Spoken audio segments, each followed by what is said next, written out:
Welcome to the Paul Has Fun podcast. I'm Paul, and on this podcast, I dig into my hobbies. I also document my life and interests. Thank you so much for spending time with me. In this episode, I'm going to be talking about the two Broadway shows that I thankfully got to see this year of 2023.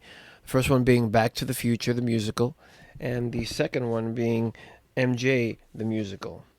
And when I mean Broadway, New York City, the theater district. We're going to start with the most recent one, and that was back in September, around my birthday time, and that was Back to the Future, the musical. Now, Jason G., who has been on this podcast many times in the past, he saw it, and I'm going to echo a lot of the points that he told me when I saw it. Now, the standouts in the cast, my absolute favorite was the guy who played Doc Brown. His name is Roger Bart. Another one that Jason G told me about that was a big standout was the person who played George McFly, and his name is Hugh Coles. Crispin Glover, who famously played the role when the movie came out back in the day, the Back to the Future movie, he had these kind of mannerisms. Marty, like he had this kind of way that he would talk. And the actor in this Broadway show, he portrayed it so well. He portrayed a young George McFly, dad George McFly, and then when the timeline switches, like the confident George McFly, and he was fantastic in it.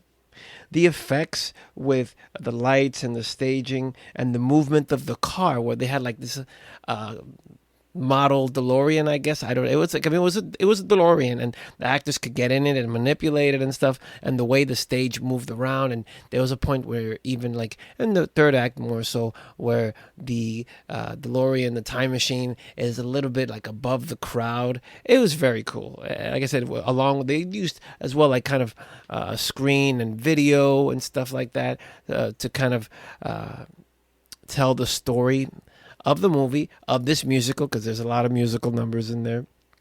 And I felt that was very well done. For me, it's a musical, and they have a lot of original songs that they made for this show. And this is a little bit where I hit the wall, where they got into another song, and I was like, oh my gosh, I think I'm a little songed out. I felt like that at points, not throughout the whole show, but I just felt like that at points. That's what I signed up for, but I just was like, oh God, another song. Other actors that I wanted to shout out were the ones who played Biff Tannen, and that was actor Nathaniel Hackman, and the other one who played Goldie Wilson, who I felt had one of the best musical numbers in the show. He plays Goldie Wilson back in the day. He plays Goldie Wilson current day mayor, and those two are standouts for me as well. And the main actor who played Marty McFly, his name is Casey Likes. He was good. And at times you could even hear a little bit of Michael J. Fox's kind of like youthful voice in this actor's delivery. He looked the part, but to me, he was very good. But the standouts were the ones that I've mentioned. For me, a criticism of the show was the girl who plays, the young lady who plays Marty's girlfriend. I think her name is Jennifer. But her role, if you compare the movie to this musical, I felt was extended, but I just didn't find her to be very sincere. And whenever she came on, I was just kind of like, oh, really? Just got to deal with this person again? That was my main criticism. I just wasn't crazy about it. Not a knock on the actress or nothing like that and the way she sang, but I just didn't care for all the extra bits that they've included to, I guess, flesh her out more. And in saying that, the story of the reason why Marty goes back in time, it's still that Doc Brown, he gets killed and Marty goes back to try to prevent it. But what ends up happening to him, as opposed to like terrorists in a van like shooting him, is different. Like he gets like nuclear poisoning, something like that. And that's the reason why he has to go back. So that little bit about terrorists and shooting him and this and that wasn't included. Or the reason why Marty in the musical goes back in time to, the time when his parents were young and before he was born. And I was thoroughly entertained by this show. Like I said, I hit a wall with some of the songs, but I never felt bored or never felt sleepy. That's happened to me when I've seen Broadway shows in the past. The seats in the Winter Garden Theater, as they're very narrow. It's an old school theater, but they, of course, it's very well maintained. It doesn't look old or anything like that. But the seating and everything, it feels like those are the original seats that have been there forever, kind of thing. But I was comfortable. I was never bored, never got sleepy, even sitting in this little narrow seat. My favorite musical numbers in the show, like I mentioned, the actor who played Goldie Wilson, he was very good in his musical numbers. But my favorites were by Roger Bart, where it was one was the 21st Century, and this was like after like kind of the intermission, and it starts off with this musical number. I thought that was good, and also he has this other one called For the Dreamers, and that one was really good too, where it's kind of like inspiring, like for creators or for inventors that want to go ahead and dream big and want to do big things. And you can find these songs like if you have on Tidal, on YouTube, on Spotify, on Apple Music. Just look up for the Back to the Future musical soundtrack.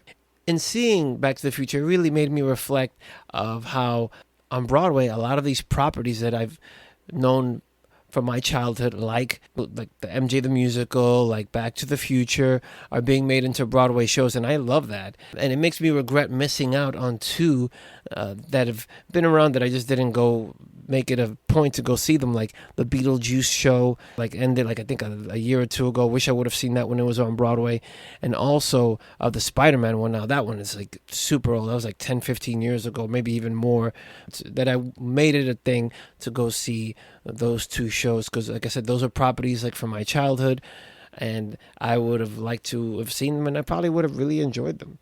But now moving on to MJ the Musical, and I saw this one in January of this year. It's one of the first things that, like I wanted New Year's resolution, want to do something besides going to the movies or going to parties and going to work and from time to time visiting family, just something else. And that was the inspiration to go and see this musical. I try to see it randomly on a Saturday, and I just went to the box office and tip.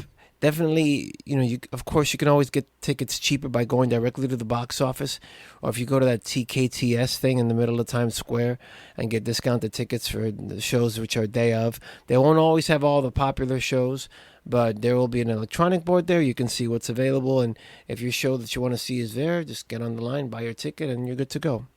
But it's cheaper than buying it on Broadway.com or on Ticketmaster, and just speaking from experience, and I hope that helps. MJ the Musical. Saw this in January. I tried to go see it on a Saturday. It was sold out, so I brought a ticket for later in the week. Got to go see it a few days later. And let me tell you, I really, really enjoyed this show.